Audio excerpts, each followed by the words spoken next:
இவரை நிறைய பேருக்கு தெரிஞ்சிருக்குமா இருக்கும். மெய்யாத மான் ஆடை படத்தில் டைரக்டர். அதை விட தாண்டி Lokesh friend, Lokesh right hand.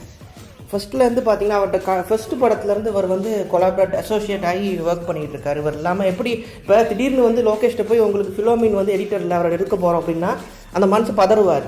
ஏன்னா லோகேஷ் பார்த்தீங்கன்னா உட்காந்து இந்த அசிஸ்டன்ட் டைரக்டர் அப்படி வந்தவர் கிடையாது. ஃப்ரெண்ட்ஸோடு சேர்ந்து அவரோட ஃப்ரெண்ட்ஸுன்னு தான் அவருக்கு அந்த பக்க பலமே ஃப்ரெண்ட்ஸ் தான். அது அவரே சொல்லியிருக்காரு, நான் சொல்லலை.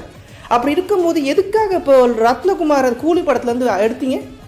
பர்சனல் இஷ்யூஸ்னாலே பர்சனல் இஷ்யூஸ் எதுக்கு அப்போ நீங்கள் இதில் கொண்டாடுறீங்க? உங்களுக்கு இப்போ அவர் எதுவும் சொல்லிட்டாரா இல்லை எனக்கு தெரியல, சம்மந்தமே இல்லாமல் எதுக்கு இப்போ பார்த்தீங்கன்னா என்னாச்சுன்னு படத்துக்கு தேவை அந்த மாதிரி விஷயங்களுக்கு. லோகேஷ்க்கு சுதந்திரம் சும்மா அந்த ரிலீஸ் டேட்டில் மட்டும் சுதந்திரத்தை கொடுத்து என்ன பிரயோசனம்? இப்போ ஒன்றும் நடக்கலையே. இப்போ இங்கே இந்த படத்தில் என்ன பெருசாக நடந்திருக்கு?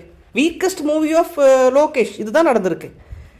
இது தப்புங்க உண்மையாகவே. இந்த ரத்னகுமார்லாம் போட்டிருக்கலாம், நல்ல ரைட்டர் அவர், இல்லைன்னு சொல்லலை அதில். பிகாஸ் நான் அந்த படத்தோட என்னோட தாட்ஸை பற்றி சொல்லும் போதே நான் சொல்லியிருப்பேன், ஆஸ் லோகேஷ் ஃபேனாக நீங்கள் இந்த படத்துக்கு போனீங்கன்னா நீங்கள் ரொம்ப டிசப்பாயிண்ட் ஆயிடுவீங்கன்னு, ரொம்பவே டிசப்பாயிண்ட் ஆயிடுவீங்க.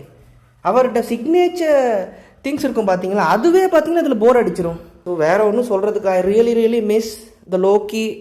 நான் பார்த்த லோக்கி, அதாவது விக்ரம், கைதி, இந்த மாதிரி லோக்கியை நான் ரொம்பவே மிஸ் பண்ணுறேன். கொஞ்சம் ஃபர்ஸ்ட் ஹாஃப் ஆஃப் லியோ